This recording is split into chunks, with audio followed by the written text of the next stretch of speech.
I'd like to welcome the Minister to the Chamber today, and I'd really like to commend the Sinn Féin senators for bringing this important issue to the House today. I completely share their concerns over JobPath and similar schemes that have come before it. Recently, I heard Deputy Catherine Murphy raise a worrying case in Dáil Éireann about a man who had been treated terribly by CTEC. The private company contracted to run this scheme.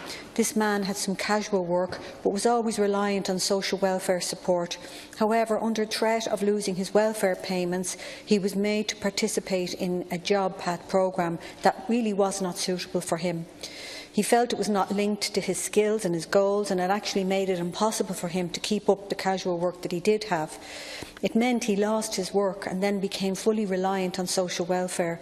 This is the opposite of what we should be achieving and shows how the system is sometimes unable to deal with specific complex cases.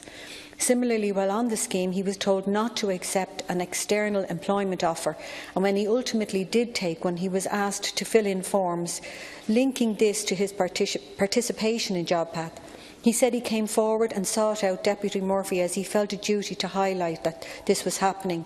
Throughout this process, he was deeply worried and felt hounded to sign documents and follow directions under the threat of sanctions. So I'm deeply concerned that this is an example of a broader trend where people feel trapped, disrespected and threatened with sanctions when they seek state help.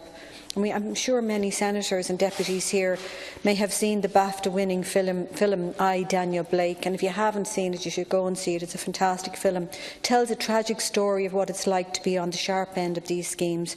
It's really a horrible situation, and I know myself when I was younger, I had a few bad experiences myself when I separated from my own husband, and I had two very young children. It was a horrible situation where doors are closed at every turn, and the whole process can have a huge impact on someone's physical and mental health. We have to ensure that we do not go down this road. People must always be treated with dignity, respect and compassion. And I hate to think that people are being threatened with sanctions or made to feel lesser when they seek support. In general, I am fully supportive of schemes that can help people find work, education or training.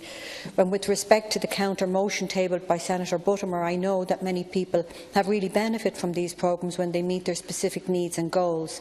This is something we should commend and build on, but I think as legislators we also need to call out these negative cases when we see them and reject a creeping trend of cruelty in how people seeking help are treated.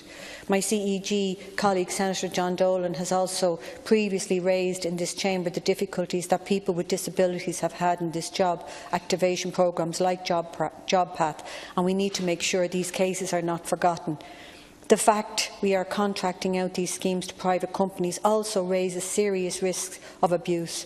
This is as true for JobPath as it is for direct provision centres and all the other vital support services that are under the authority of the state, but run by companies with clear profit motive.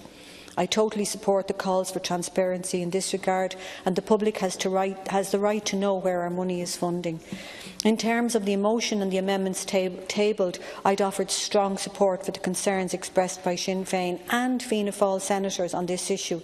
We need to ensure transparency over the contract and conduct of this service, ensure proper funding for other employment supports and make sure further referrals to JobPath are only made if the scheme is running as intended.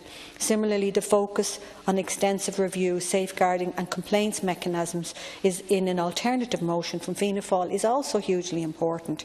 But I really do commend the senators for raising these issues, and I offer my full support. Thank you very much.